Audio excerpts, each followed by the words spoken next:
Grabing lakas yung ahit. Natayo sana ako ng death. Kasi parang duda ako dun sa nakita ko eh. Oh, ayun. Ito pala. Ang ganda.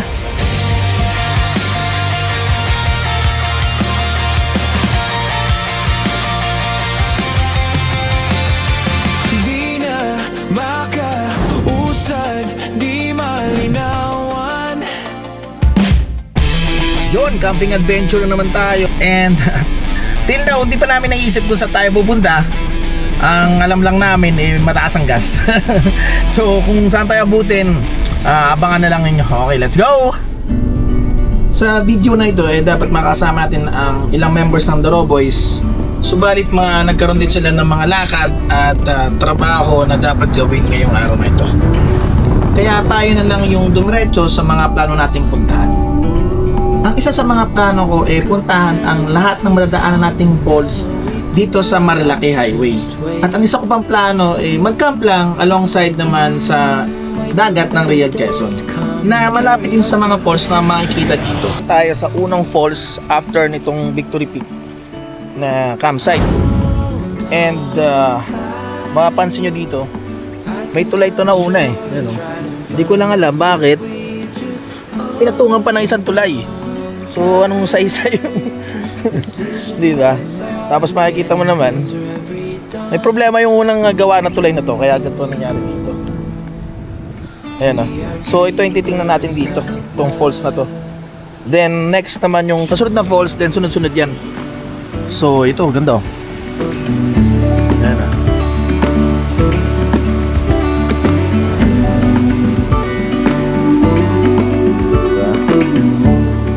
natin sa kabila kung ano may makikita natin sa kabila. So dito siya babagsak ang taas. Grabe Ayan So yan, tingnan natin. Ate, ano tawag sa falls na yan? Wala pa pong magagawa din ng ano. Ng ano? Tawag? Pagpinaayos na yun. Ano nangyari daw sa tulay? Bakit nilagyan ng ganyan? Okay, para kayanin yung ano. Okay. Yeah. Ay, baka sumapit din siguro dito sa railings. But we don't know. Pero kasi makikita mo naman yung pagkakagawa ng tulay. Ang unang falls pala na madadaanan natin dito sa Marilaki Highway ay tinatawag na Kerosep Falls, na nasasakupan ng barangay Magsaysay dito sa bayan ng Infanta. Dito rin yan sa unang tulay na madadaanan ninyo sa may Marilaki Highway papunta sa Real Quezon. At diretso na tayo sa pangalawang falls.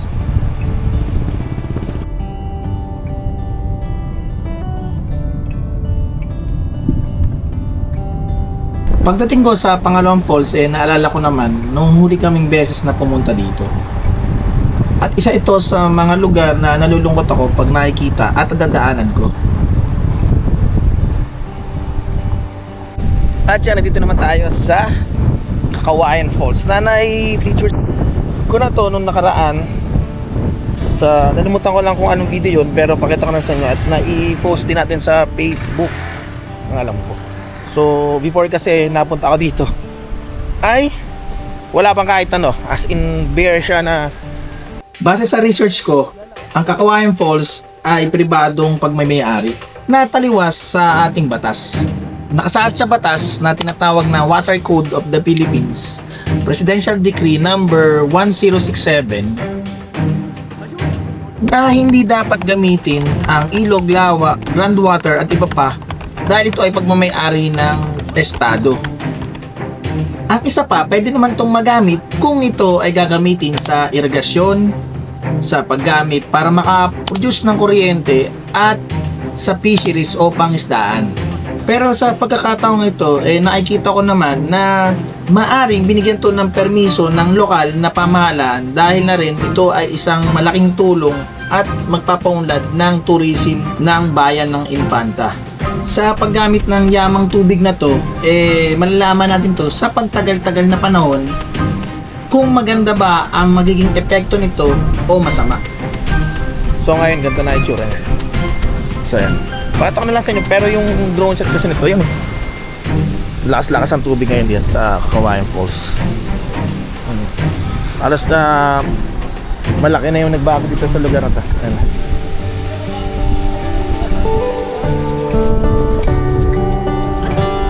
It really makes me wonder. Pakita ko na lang sa inyo. Yeah, it makes me wonder.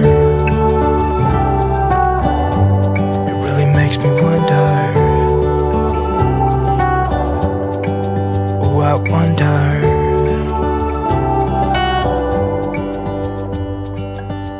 At diretso na tayo sa pangatlo sa matadaanan nating waterfalls dito sa Marilaki Highway papunta sa bayan ng Infanta sa probinsya ng Quezon.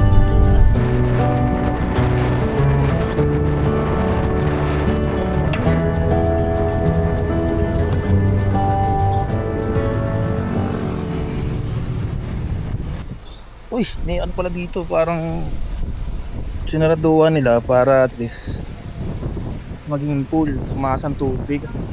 Galing, no? Pero I don't know kung ito ay private or public. So mag-drone tayo. Tanong natin dito sa kapila kay ano pong tawag sa ano po ito? Lolas Haven Resort. Resort sa resort? Ah, oo. Haven. Ito ay Lola's Haven Resort. Pribado ang lugar na to at dinevelop ng may-ari para magkaroon ng paliguan ang publiko. Ewan ko lang, basta kawayan. Pinlock. Lalo ang Lolas Haven. Bago Villa Marcelina at saka Eden Paradise. Ay, okay. So doon pa po yung Pinlock Falls. Okay, sige. Tingnan ko po. Bye-drone. Thank you po. Thank you. Okay. Ano ba tayo? Puntahan natin tong Pinlock Falls. Malapit lang daw siya. Ayun o, Pinlock. Pwede siyang takbuhin.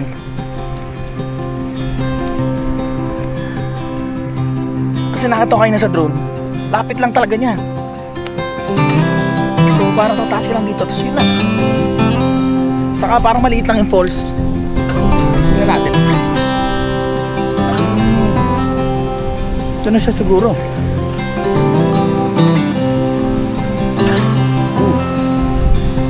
Ito na sa baba.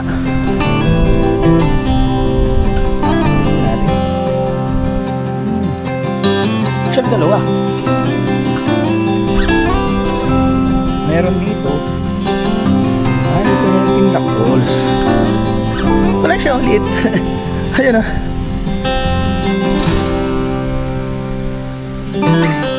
Kasi baka din tayo makababa. Kasi kung pwede akong pumunta ron, tapos pababa dun, masyado na siyang mano. Ayun o, pababa. So hindi natin siya madodrone shot kasi masyado madaming puno. Kaya dito na lang tayo. At least nakita ko naman na malapit lang siya, tapos maliit lang. So ito pala yung Pinlock Falls. Okay, let's go, next. Kung nagkakamali ako, parang mayroon pang mas malakas na tubig yun sa baba. At napansin ko nga dito na parang mali yata ako ng nakitang falls. Kami natin kasi parang duda ako doon sa nakita ko eh. Parang hindi pa yun yung pinaka-falls. Malit ito at Parang may hindi mas ito malaki yung talagang iniisip ko na Dati. pwede bang maging attraction dito sa bayan ng Infanta. At nagtataka rin ako bakit wala siyang mga hagdan sa tabi o kaya kahit cottages lang para at least makapwesto ang mga gustong maligo at masilayan ang ganda ng falls na Kaya ito. ating pasok sa sakyan natin. Hindi na tayo maglalakad. Mukhang okay naman ang daan at kayang-kaya ng mga sedan. Kaya tinaas ko na lang si Popoy at diretso kung saan ba talaga itong falls na ito. Nakita ko rin sa looban na may mga nakaparadang sasakyan at mga motor. Kaya tingnan natin baka sakali na tama ang hinala ko. Parang inaayos na kasi itong papunta sa Pinlock Falls. And mapansin nyo parang mayroon na nga siyang guardhouse dito sa ano. Madaanan. Dami na rin mga riders yan. Mga galing dito. And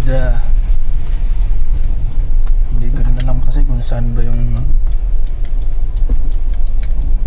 ayun may parang may ano si kuya, parang siya yung nag-aasikaso dito. Ito nga yung nakita ko sa malayo. Tingnan natin kung ano bang may anong ganda nito. Picturan, laking bato.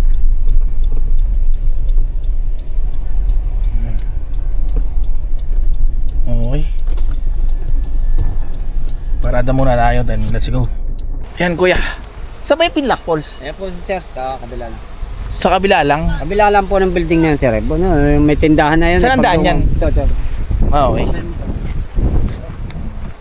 Bababa ka na sir. Tara, check natin yung Pinlock Falls. Pababa dito? Oo, dyan. Malayo? Lapit, kabila lang po niya. Kabila itong bahay?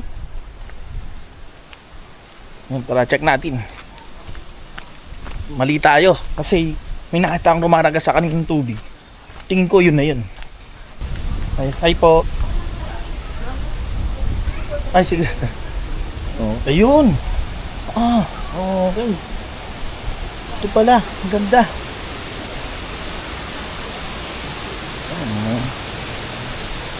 Dadala natin yung drone natin. Ito.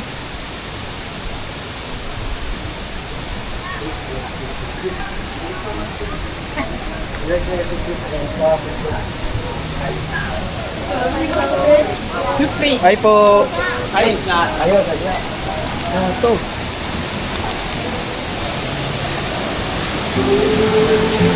Ayan na din lang po. Nagulat ako.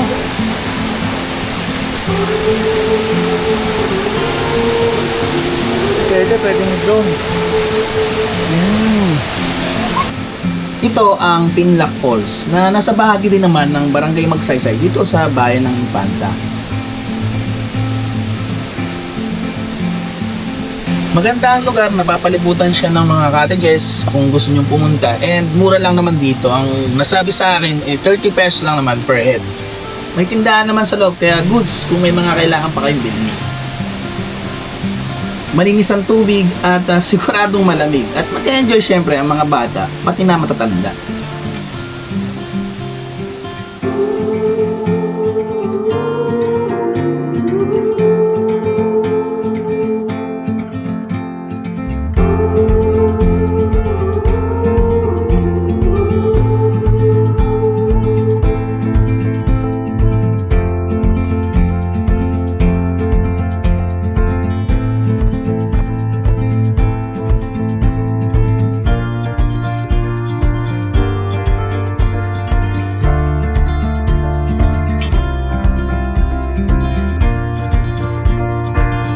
Ito pa yung isang attraction dito na pwede kayo mag-post, mag-picture sa Instagram or sa Facebook. Yan. Yung laking batong doon. Natagtig doon, no? Pag nandun ka sa gilid, siyempre, pipicture tayo. Alis na tayo. Ang isa pang gusto ko dito, ang babait ng mga staff. Yan. Sina kuya. Yan, no? Thank you po, thank you. Yan, no? So, tingin ko pag nandito tayo sa Pinlock Falls, okay din na okay kumaga yung security natin. Hopefully maging maayos, tapos ay maging maganda ang stay nyo dito sa Pinlock Falls. Kahit mga day tour lang.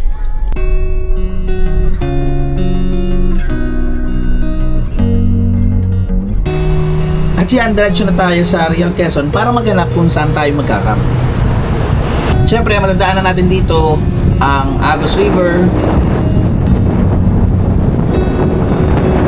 Tatagos papunta sa Infanta Marker. Kumaliwa ako dito sa may papuntang Balagbags.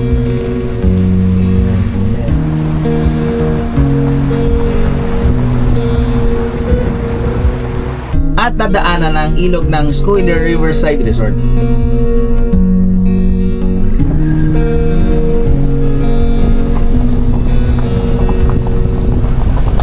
At narating ko nga at naisip ko na dito na lang kay Ate Minday Lomi House mag-camp dahil meron ditong piso wifi para makapag-update din tayo sa family.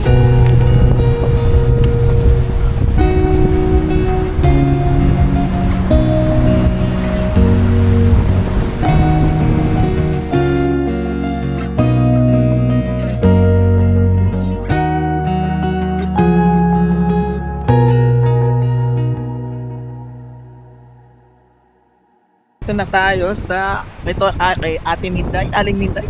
Namuta ko na pero hanapin natin mamaya kasi pupunta rin naman ako doon sa Lumian. And ito na yung spot. So napunta namin to kasama ko sila Amber Venture and yung may-ari ng House of Pain. Siyempre dala natin tingnan yung si Popoy kasi chasing waterfalls lang tayo. Kaya ito lang yung ating gagawin, hindi tayo mapapalayo. So balik lang tayo dito. Then napunta natin kanina yung Pinlac Falls, Kakawayan Falls, yung isa pang falls na pagbaba ng Victory Peak. And syempre, tuloy-tuloy tayo. Yung Balagbag Falls, pakita ko rin sa inyo. And yung Natasak Falls dito sa may dulo na ng Real Quezon, papuntang Mauban. Grabing lakas yung ahit. Natuyo sana ako ng tent. Yung ground tent natin na yung pinagamit natin dati. Or yung pinagamit natin dati pa na Black Deer. Sobrang lakas ng hangin. Nilabas ko na pala yung mga tables at saka chairs ko dito para makapag-set up ng kakainin at para makapag-relax man lang tayo kahit pa paano. Dito na rin pala ako sa gilid ni Popoy pumesto kasi ang lakas ng hangin dun sa kabila, baka mahirapan ako pagluluto.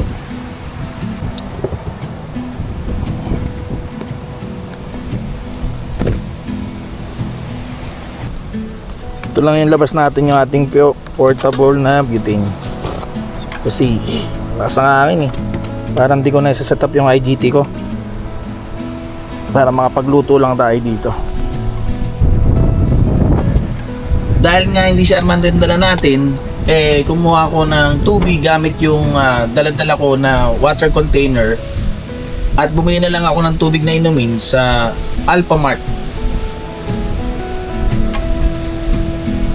Nagtayo na rin pala sila ng bagong CR dito. Dalawa siyang may toilet bowl and kahit sino naman pwede, babae man o lalaki.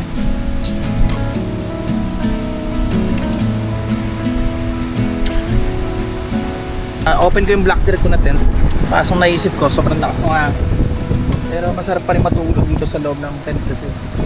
Pero nag-set up na rin ako rito na in case lang, lalo pag lumakas yung ulan, maglagay ako dito ng setup. Yan o. So parang van life muna tayo. Pero mukhang okay naman yung setup natin. Ito muna yung ating ulam ngayon. Chicken. Tanggalin natin yung... Hindi, masarap din yan. Puti crispy. Iwaan po natin siguro to para maging manipis. Hindi. Hiwa-hiwaan ko na lang to.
Dito pala kay Ate Minday, kaya gusto ko laging pumupunta dito. Unang-una, mayroon kasi ditong wifi. May piso wifi sila na at least kahit paano makapag-update tayo sa ating mga farm or kaya online na business or pwede rin naman. Kaso hindi siya ganun kabilis baka kasi pagka pumunta kayo, mag-expect kayo na mabilis na wifi. Yung tama lang naman siya. And pangalawa, maganda yung CR, malakas ang supply ng tubig. Yun. And pangatlo, mura lang kasi 50 pesos lang talaga per head dito. And yung 10 pitching, I don't know, kasi kung naka-van life ka naman, 50 lang talaga babayaran mo kung yung entrance lang. Pero pagka magta-10 pitching kayo, ang alam ko siguro mga 150 yata. So 200 kung per tao na meron kayong isang single na tent. Not bad rin naman yung beach nila dito, Pebbles. Medyo malakas-lakas lang talaga yung alon this time kasi hanging amihan. Kaya malakas yung hangin niya. Ang isa pa marami kasi siyang puno ng niyog kaya malamig sa pakiramdam at hindi mainit. Na kung may mga kasama kayong bata, mag-enjoy ito dahil madamo din naman yung lugar. At ang isa pa ay hindi siya matao dahil malayo-layo na to sa mismong matataong lugar na sikat dito sa Real Quezon. Siyempre, ang pinakahuli, may pagkain. So, kung wala kayong dalang lulutuin, pwede naman kayong order. May lomi, may mga top silogs, may mga silog meals. So, gustong-gusto ko talaga tong lugar na to. Nag-row camping kami dito, dun sa may dulong yon. Pero syempre, nung time na yon ay hindi pang ginawang campsite talaga to. Kung gusto lang, parang yun ang sabi sa akin ni Ate Minday. So ngayon ay napapansin natin na marami na nagkakamp. At balik tayo sa pagluluto ko ng sizzling tofu. Let's go! Tuwing mo na to.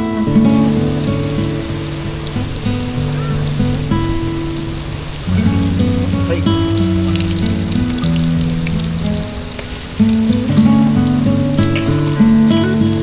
Luluto pala tayo ng sizzling tofu. Ito na yung ating tofu. Ito yung ating gulay natin or so. Yung ating spices. And ito yung setup natin ngayon.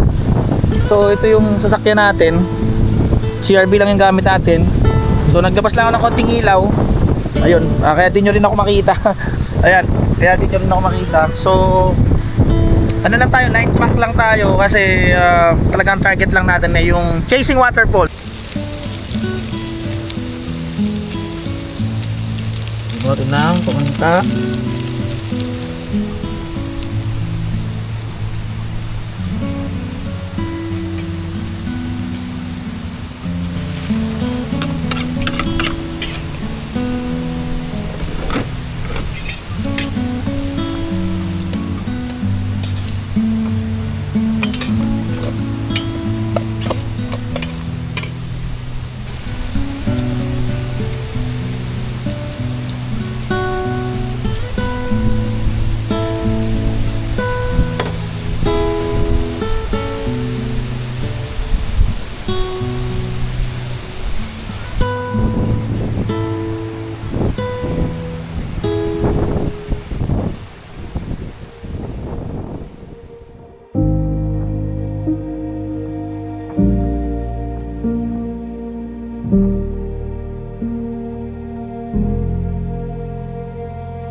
Abangan nyo ang next video dahil ito ang isang taon natin sa pagbabahagi ng mga karasan natin sa mga camping adventure at balikan ng isa sa mga paborito kong puntahan dito sa bayan ng Real.